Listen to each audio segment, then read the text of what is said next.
据南德意志报报道，鉴于中国严重损害了维吾尔人的人权，根据德国新的供应链法，德国企业很快将被迫终止他们在东突厥斯坦的业务。由于维吾尔人的人权受到严重侵犯，德国企业很快就被迫限制其在东突厥斯坦地区的活动或完全撤出。这是从德国联邦议员科学服务部的评估报告中得出的结论。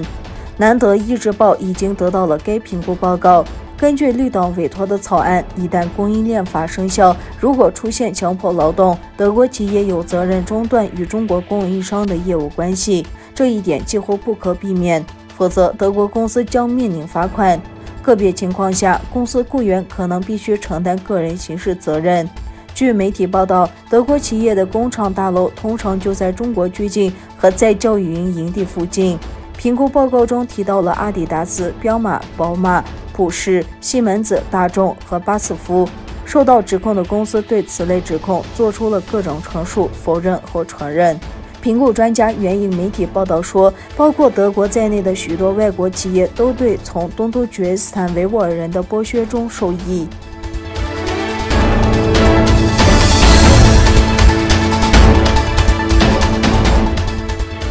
据1948年发布的《联合国防止和惩治种族灭绝公约》，中国针对维吾尔族的可恶罪行被列为种族灭绝。华盛顿邮报5月16日报道，新泄露的报道进一步证实，中国对维吾尔人的镇压不仅是文化灭绝，而是肉体屠杀。防止和惩治灭绝种族罪公约定义的种族灭绝行为，包括杀害一个民族的成员、破坏他们的生命、绑架儿童和限制人口增长。中国针对维吾尔人的罪行充分符合了种族灭绝定义。去年，研究人员郑国恩指出，维吾尔地区的人口增长率从2017年到2018年下降了45.7%，是自1950年以来最严重的下降。最近，根据中国政府的数据，郑国恩和澳大利亚战略政策研究所的研究人员发现，人口下降是南疆4个地州中最严重的。根据国际法，种族灭绝是一种严重的罪行，无论在战争时期还是在和平时期，都必须禁止和惩治种族灭绝。但是，已签署该协议的中国政府自2016年以来一直在违反法律，但并未受到惩罚。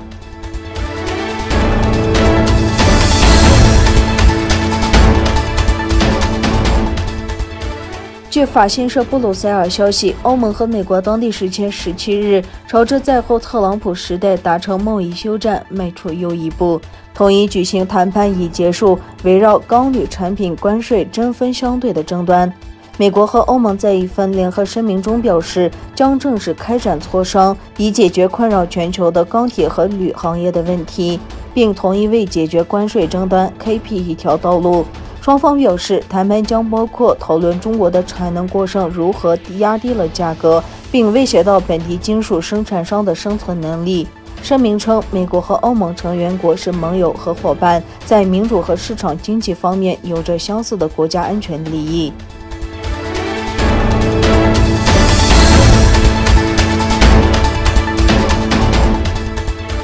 5月15日，美国、日本与法国3国的部队与日本宫崎县虾野市的雾岛训练区举行联合军事演习。日本陆上自卫队、法国陆军和美国海军陆战队于本月11日至17日在日本西南部举行联合军事演习，这是3国陆上部队首次在日本国内实施正式的实际训练。法新社分析认为，举行联合军演是出于对中国在该地区态度不断强硬的担忧。共同社的报道强调指出，围绕尖阁诸岛，日美加强了对华制衡态度。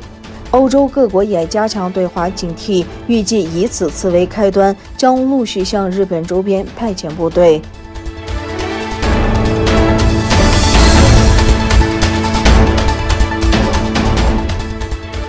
美国总统拜登在与以色列总理内塔尼亚胡的通话中表示支持停火。根据白宫的声明，拜登表示了对停火的支持。声明说，拜登重申他支持以色列针对无差别火箭弹袭击进行自卫的权利。同时，有报道称，美国拜登政府批准可能向以色列出售7.35亿美元精确制导武器的计划。另一方面，联合国收到的报告数据显示，目前有超过38000名巴勒斯坦人在联合国下各机构开办的学校里申请避难，有2500名巴勒斯坦人因家园被毁而无家可归。